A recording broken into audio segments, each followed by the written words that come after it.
자, 우리 촉법 평론가들을 제가 키우기 위해서 약간 이런 이제 정치적 의도도 있어요.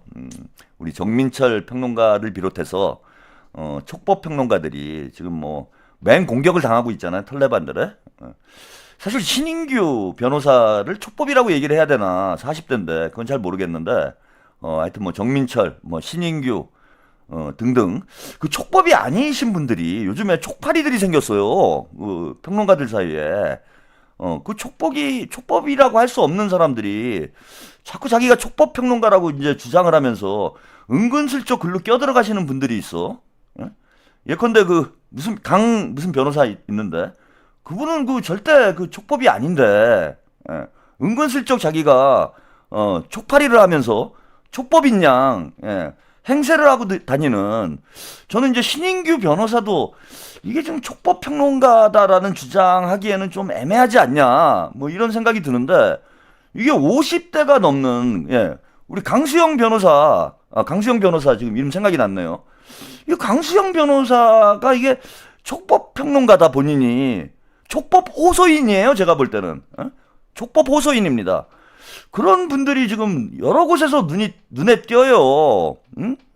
은근히 그러면서 어린 쪽에 끼려고 하는 그렇게 살면 안 돼. 응? 그렇게 살면 안 됩니다. 그래서 이거 촉파리들 강수영 변호사가 어려요? 저번에 이제 가밍아웃 해가지고 전 나이가 좀 있는 줄 알았는데 30대예요? 강수영 변호사가?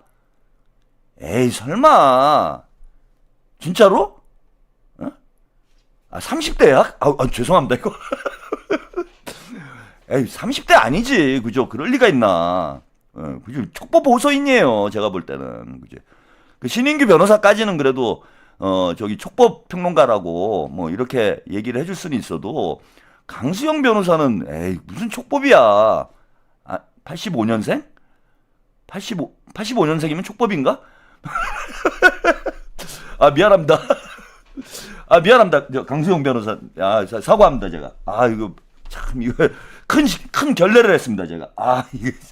아니, 저는 그냥 이제 잘 모르고, 유튜브만 보니까, 저는 이제 그냥 비주얼만 보고 판단할 수밖에 없잖아요. 신인규 변호사가 더 위에요? 죽을 죄를 졌습니다. 강수영 변호사님, 촉법평론가 맞습니다. 예, 신인규 변호사가 촉법 호소인이고요. 예, 우리 강수영 변호사는 촉법 평론가인 것으로 죄송합니다. 제가 이게 사람이 그러니까 겉모습만 보고 평가를 하면 안 돼요. 제가 참 이런 제가 실수를 하네. 나이가 이제 내일 모레면 60인데 아직도 사람을 겉모습만 보고 평가를 해가지고 이런 결례를 하다니 참 창피합니다. 아니 저는 뭐 저랑 비슷한 줄 알고 저랑 비슷한 줄 알고 제가 왜 저기 촉팔이 하느냐 그랬는데 뭐 그 정도면 85년생이면은 뭐 촉법으로 볼 수 있습니다. 평론가들은 아무래도 좀 나이가 많기 때문에 촉법으로 볼 수 있죠. 근데 아무튼 이 촉법 호소인들이 너무 많아졌어요. 민망하네. 다른 얘기 하겠습니다. 네. 촉법 호소인 얘기는 저기 모죽차 제가 우리 강수영 변호사님께 선물로 이런 거 하면 안 되지. 또 실수하네.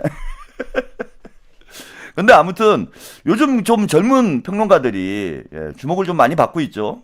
아까 뭐 정민철 평론가가 이제 부의장이 제일 어리고 또 신인규 변호사, 이석현 평론가, 강수영 변호사 또 그 외에도 많이 있죠. 참 저는 민주당에 이제 앞날이 밝다 이런 생각이 들었어요.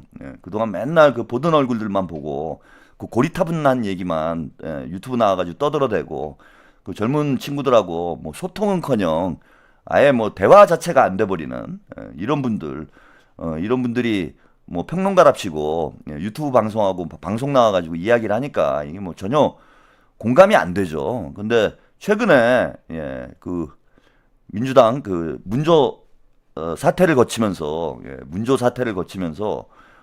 많은 젊은 평론가들 또 젊은 기자들 이런 분들이 많이 발굴이 되고 또 젊은 유튜버들 이런 분들이 많이 발굴이 돼서 천만전다행스럽다는 생각이 들고 정구승 변호사도 있고 많습니다. 박영식 정말 많네요. 김규현 40대 이하로만 좀 적어주세요. 제가 지금 헷갈리니까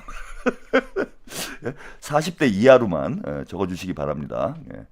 그 30대 2030 위주로 좀 얘기를 해주세요. 제가 얼굴만 보고는 이게 지금 판단이 좀 불가능해갖고 성치훈, 예.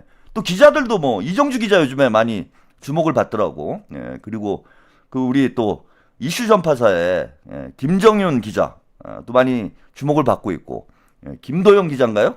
김도영 기자도 많이 주목을 받고, 요즘 이제 맨날 그 뻑하면 그 참 보기도 민망한 이게 그 파란 서민이잖아요.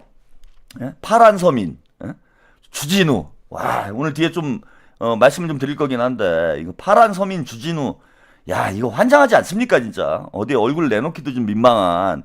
근데 뭐 민주진영, 그리고 또 그 주봉 장장장, 장봉주 기자들 보세요. 비주얼. 와, 진짜 사람 환장하는 비주얼을. 저는 김어준이 출연진을 섭외하는 기준이 이런 것 같아. 자기보다 못생기면 섭외가 되는 것 같아요. 정치인들 빼고 그 출연진들 있잖아. 그러니까 김어준이 이게 외모 컴플렉스가 있어가지고 자기보다 잘생긴 사람을 섭외를 안 하는 것 같아요. 제가 볼 때는. 그래서 뉴스공장에 출연하는 뭐 평론가들이나 기자들 보면은 뭐 교수님들도 그렇고 비주얼이 진짜 와 끝내줍니다 진짜. 예? 와 어떻게 이렇게 모아놓을 수가 있나 싶을 정도로 정말 특별한 비주얼들만 이렇게 모아놓는데, 그 주봉 장장장 이분들도 뭐 비주얼이 거의 뭐 끝판왕이잖아요. 예? 근데 이제 최근에 우리 젊은 기자들 보니까 진짜 뭐 비주얼도 좋고, 예?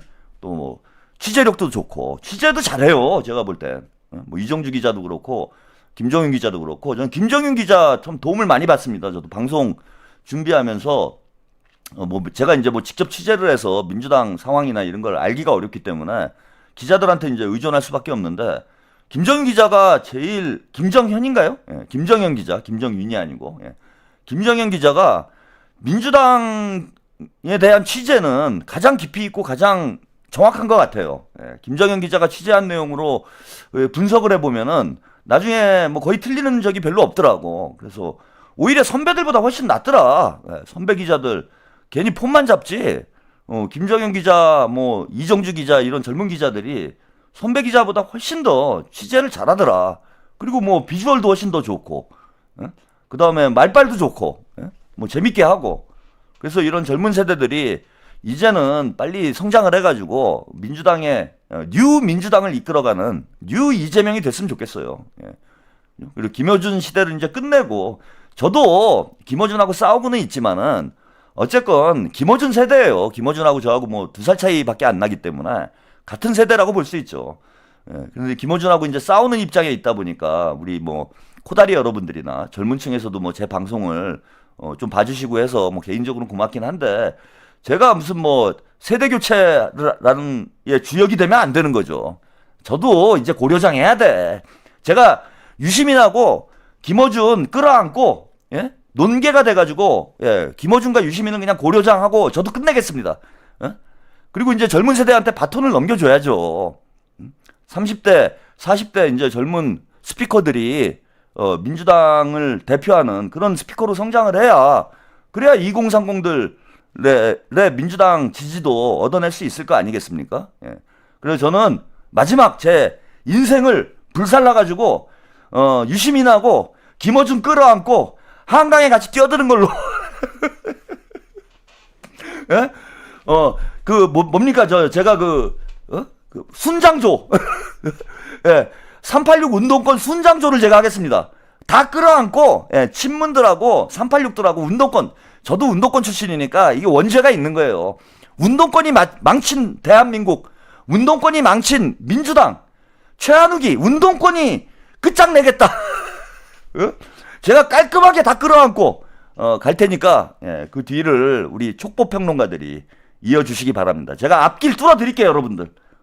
마음껏 제가 두들겨 패는 거는 제가 열심히 할 테니까.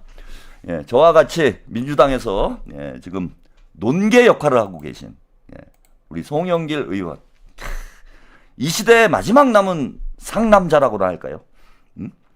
이 시대의 마지막 남은 로맨티스트. 이 시대의 마지막 남은 협객 정치인. 우리 송영길, 람보르 영길, 예, 람보르 길이. 자신의 몸을 불살라가지고, 예? 몸이 자신의 몸을 물병으로 만들어서 내던지는 우리 람보르기니 형님. 왜 이 힘든 일만, 예? 왜 송영길만, 왜 이런 험난한 길을 가야 하는 것인지.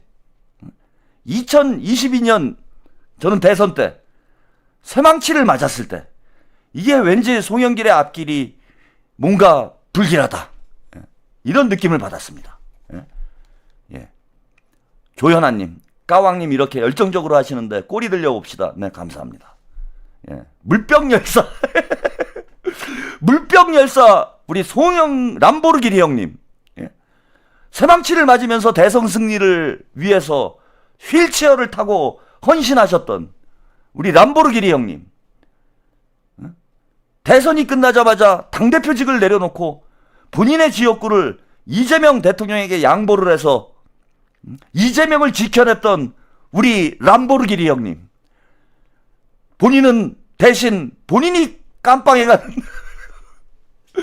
이재명을 지키기 위해 본인이 입소를 해버리는 예? 이재명 대통령의 사법 리스크를 온몸이 물병이 돼서, 예, 서울구치소로 몸몸으로 본인이 대신 들어갔던 람보르기니 형님, 예. 참 무죄 판결을 받고 기사회생 민주당에 돌아왔으나 또 온몸을 내덜져, 예, 인간 물병이 돼서 이제는 김민석을 지켜야 하는 우리 람보르기니 형님의 이 기구한 인생, 예.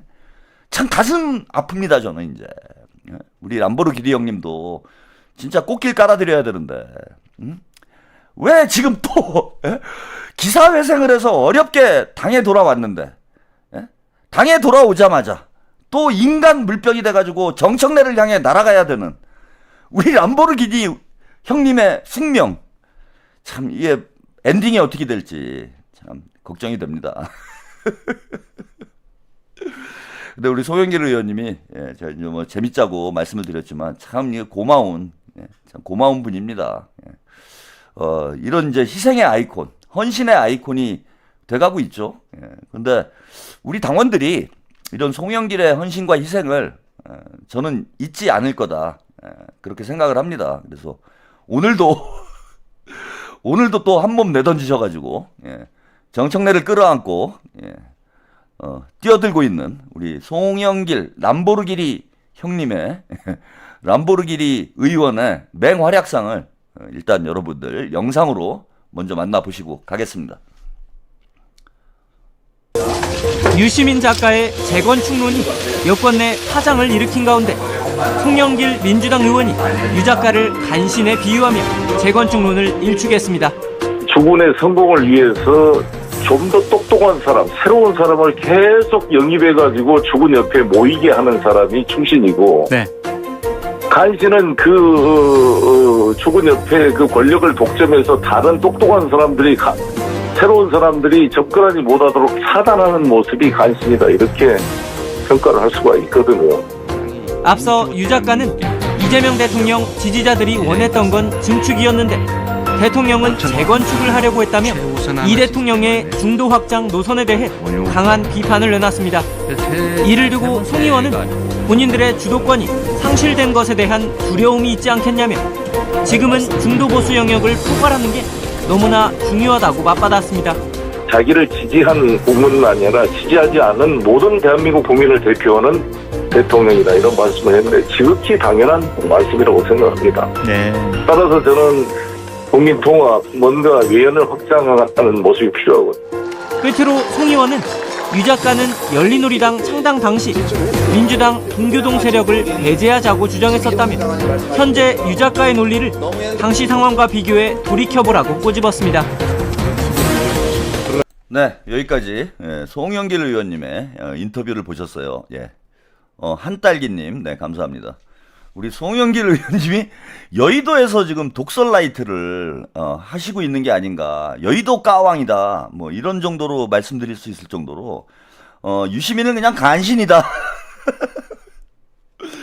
우리 송영길 의원님의 이제 매력 중에 하나죠, 직설화법. 예, 절대 돌아가는 법이 없습니다. 예, 남자는 직진이죠. 우리 상남자 람보르기니는 직진입니다. 예. 그냥 이 간신 유시민 유관신 예? 유관신으로 그냥 낙인을 찍어버리는 예, 그것도 지상파에 나와가지고 예, 바로 그냥 유관신으로 낙인을 찍어버리고 또 아주 시원한 얘기 하셨죠? 열린우리당 창당 때 이것도 제가 방송에서 했던 얘기인데 뭐 저뿐만 아니라 많은 분들이 이제 얘기를 하고 있는 내용이긴 하지만은 아니 언제 지들이 증축을 했습니까? 예? 저 유시민 진짜 웃깁니다. 자기들이 증축한 적이 없잖아요. 1층 밀어내고 거기다가 새로 집을 지은 거잖아 지금. 은근슬쩍 김대중 대통령한테 묻어가려고 그래요. 자기들이 동교동계 다 쫓아내고 동교동계 어르신들 다 밀어내고 친문 386당으로 민주당을 만들어 놓고 이제 와서 분리하니까 뭐 김대중 정신이 어떠니 저떠니 그리고 김대중 대통령한테 얼마나 험한 말을 했습니까? 요즘 뭐 쇼츠 영상이나 이런 걸 통해서 보신 분들이 많을 거예요. 응? 많잖아.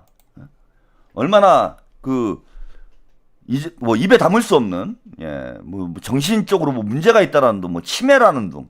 김대중 대통령한테 그런 막말을 했던 자가 또 지한테 막말하는 건 또 못 견뎌요. 예? 지는 어른한테 민주당의 최고 어른, 민주당의 대통령한테 뭐 치매가 걸렸다라고 막말을 했으면서 지한테 치매가 걸렸다라고 얘기하는 건 또 발끈해가지고 무슨 촉법이 없더니 용역이 없더니 그럼 그때는 누구한테 저기 용역 받았어? 우리 철거 전문가, 예? 우리 유시민 맛조개 어르신 그때 누구한테 용역 받았어요? 그때는 누가 용역 준 거야 도대체? 지금은 또 누가 용역 준 거야? 예? 저는 이거 용역 준 거라고 봐요. 그 뒤에 말씀을 좀 드릴 건데 이거 유시민이 용역 받아가지고 그죠? 철거 전문가가 투입이 되니까 그 문 5글자 제가 문재인에 대해서 그 말씀 드렸잖아요. 이게 문 5글자에서 문을 빼야 되는 거 아니냐 이런 말씀을 하신 분들이 있는데 평론가들이 서영주 평론가 그런 얘기했죠. 이제 문을 빼고 4글자로 가야 되는 거 아니냐. 조 4글자로. 제가 그게 아니라고 그랬습니다. 문이 빠진 게 아니고 레가 빠진 거다. 이게 정답이었어요. 문이 빠진 게 아니야. 조 4글자가 된 게 아니고 문 4글자가 된 거예요 지금. 그러니까 이거 뭐 다 하니까 하자 그냥. 이거 뭐 말을 이거 자꾸 안 하려고 하니까 너무 힘드네 평론하기가.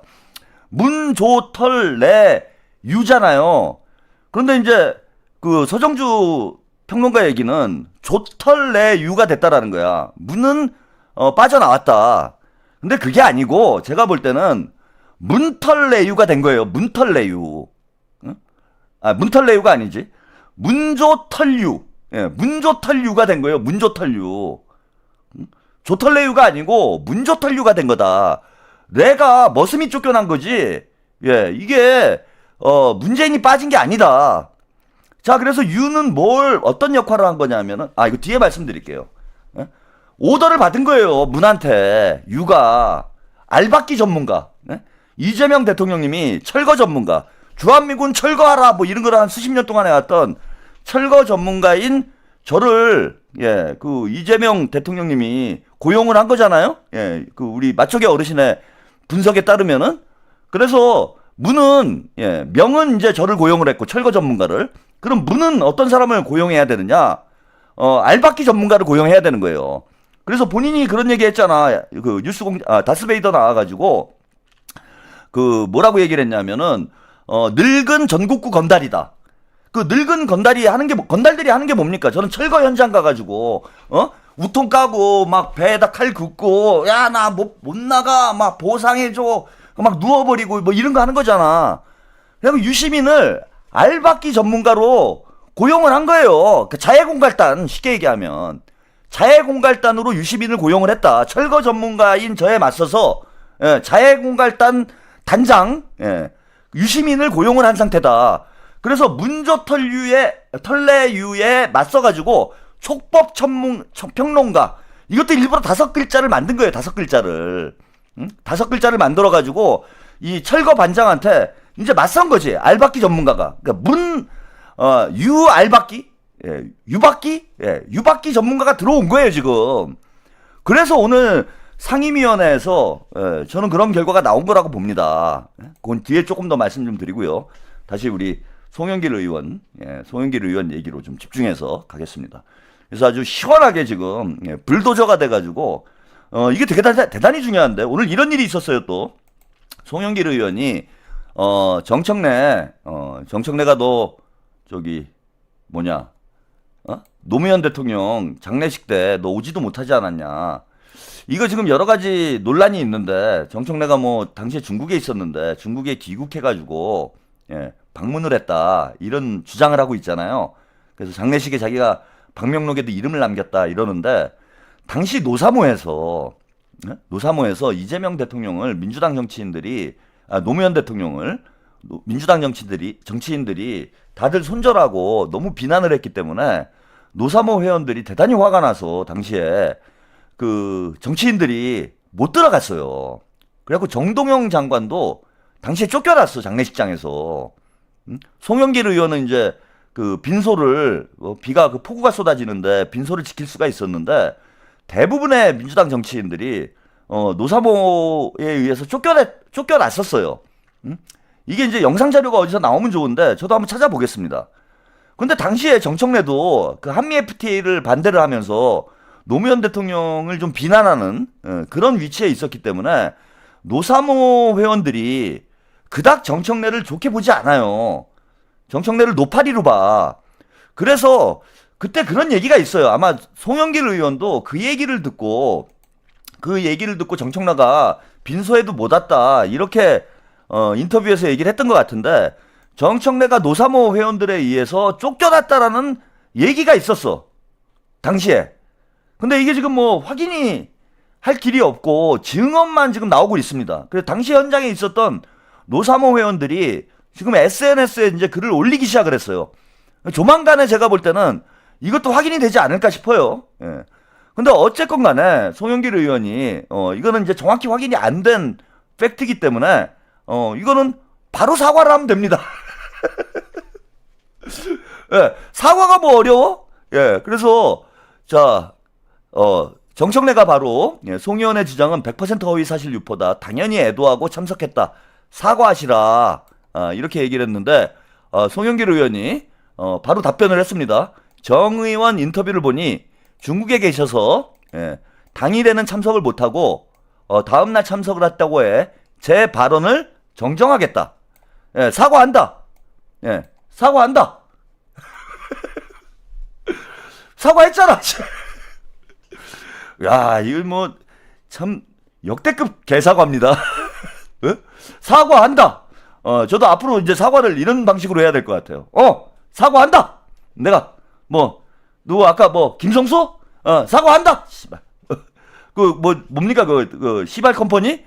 그 놈도 사과를 하라고 그러는데 그래 사과한다. 미안하다. 사과한다. 어쩌라고? 이게 문제의 본질이 그게 아니잖아요. 정청래는 그 장례식장에 왔느냐 마느냐를 지금 그 송영길 의원이 문제 삼는 게 아니잖아. 문제의 본질은 뭡니까? 왜 노무현 대통령을 선거 때 불러내가지고 또 노통파리를 하느냐? 왜 전직 대통령을 다 끌어내가지고 거기에 기대가지고 선거를 하려고 하느냐? 본인의 능력 가지고 본인의 실력 가지고 당원들을 설득해서 당대표가 돼야지. 내가 노무현하고 가까우니까 나를 뽑아달라. 그게 말이 됩니까? 내가 문재인하고 가까우니까 나를 뽑아달라. 저기 정청래는요, 노무현 대통령하고도 안 가까웠고 문재인 대통령하고도 안 가까웠어요. 솔직히 얘기하면 두 분 다 싫어해. 아니 그게 문제의 본질이잖아. 왜 당대표 경선을 하는데 계보나 따지고 족보나 따지고 혈통을 따지고 이따위 경선을 하고 있냐고. 얼마나 실력이 없으면은 그 문제를 지적을 한 거 아닙니까? 그게 하나 또 있고 송영길 의원이 왜 저 문제를 세게 나갔냐면은 지금 털레반들이 저게 아주 지혜로운 송영길 의원도 뭐 사과하면 되는 문제니까요. 잘못 알았으면. 근데 사과를 하건 말건 간에 이 논쟁이 중요한 이유가 김민석 총리가 출마를 하면 털레반들이 뭘 할 거냐 하면은 자 노무현 대통령 대선 당시에 김민석 총리가 정몽준 캠프에 있었다. 후보 단일화 과정에서 뭐 노무현을 배신했다. 이른바 김민세 프레임이죠. 예, 김민세 프레임을 들고 나올 거예요. 근데 이걸 송영길 의원이 지금 약을 치는 거예요. 예? 그러면서 지금 최민희가 그런 얘기 하잖아요. 오늘 SNS에 최민희가 글을 썼던데, 아, 왜 파묘를 하느냐. 예? 그런 얘기 하잖아, 지금. 니들이 먼저 팠잖아, 이것들아. 2002년에 있었던 일, 그것도 이제 이게 시끄러워지면은, 제가, 또 방송을 여러분들께 자세하게 설명을 해드릴 거예요. 예, 우리 김민석 총리가 스스로 트로이 목마가 돼서 단일화를 성사시키는 정권 재창출에 주역이, 희생양이 된 겁니다. 그걸 완전히 왜곡을 해가지고, 마치, 김민석이 노무현 대통령을 배신한 것처럼 이 친문 386들이 사기치고 있는데, 이거 증거 많아요. 증언들 많아요. 그리고 노무현 대통령님 본인의 회고록에서도 그 김민석은 죄가 없다. 김민석이 어찌 보면 옳았다라는 그런 내용의 표현까지 나옵니다. 그런데 이 탈레반 놈들이 자, 이 과거에 있었던 일을 캐내가지고 또 김민석을 배신자 프레임에 가두려고 하는 거잖아요. 또 노무현 대통령 노통파리를 하려고 하는 거잖아, 이것들을. 그래서 이걸 차단하기 위해서 송영길 의원이 자, 들이받은 겁니다, 정청래를. 그리고 머리 나쁜 최민희는 파묘하지 말제. 아이, 그걸 좋아. 파묘 안 하면 되지. 아니, 누가 파묘하재입니까? 이제 말려든 거예요. 최민희 진짜 머리가 나빠. 파묘를 못하게 하려고 2002년 대선 때 있었던 일을 가지고 김민석 총리를 공격을 못하게 하기 위해서 이 장례식 문제를 송영길 의원이 들고 나온 거잖아. 그걸 차단하기 위해서. 그러니까 송영길 의원이 이른바 탱커 역할을 하는 거죠. 김민석 총리의 호위무사 역할을 지금 잘하고 있다. 뭐 대단합니다. 제가 의도해서 이렇게 하겠죠. 의도해서 하시는 건지 아니면 뭐 결과적으로 이렇게 되는 건지 모르겠는데, 전술적으로 김민석을 보호하는 이런 역할을, 경호 호위무사의 역할을 우리 송영길 의원이 이제 참 잘하고 있고, 파묘를 하면 송영길이 이제 같이 파묘를 하겠죠. 정청래도 과거를 까면은요, 정청래가 더 힘들어요. 우리 김용남 의원은 혼자 뛰다 보니까 네거티브를 못했잖아. 과거를 만약에 캐냈으면 조국이 문제가 더 많지, 김용남이 문제가 더 많았겠습니까? 근데 본인이 네거티브 하지 않겠다라고 얘기를 했기 때문에 네거티브를 하지 않았고, 1등은 또 원래 네거티브를 하는 게 아니에요. 근데 저놈들은 이제 네거티브를 하겠죠, 김민석 총리를. 근데 김민석 총리는 김용남 의원처럼 또 정청래의 파묘를 하는 게 좀 맞지가 않아요. 네? 그래서 이걸 누가 하면 되느냐? 송영길이 하면 되는 거야. 송영길 의원이 파주면 되는 거야. 그리고 구도가 지금 벌써 며칠째 송영길 정청래가 공방전을 하는 이런 뉴스만 나오고 있어요. 김민석 총리는 이재명 대통령과 마지막으로 인사를 하고 K 황금 시대를 열기 위해서 역할을 하고, 이런 이제 포지티브한 이미지만 나오고 있고, 네거티브를 송영길 의원이 대신하고 있기 때문에 계속 정청래와 송영길이 치고받는 구도로 가고 있다. 그래서 김민석 총리는 이 싸움에 들어올 필요가 없어요. 조용한 선거로 가야 된다. 김민석은 우리가 보호를 해줘야 되는 거야. 그래서 송영길 의원을 중심으로 해서 우리가 정청래를 때리면 된다. 그래서 이 네거티브의 역할을, 페이스 메이커의 역할을 우리 송영길 의원이 해주고, 그래서 제가 아까 인간 물병이라고 우스갯소리를 한 이유가 이겁니다. 인간 물병이 돼가지고 정청래의 머리를 향해서 날아가면 되는 거예요, 송영길 의원은. 그리고 김민석 총리는 우아하게 자신의 역할을 해나가면 된다. 저는 이렇게 봅니다.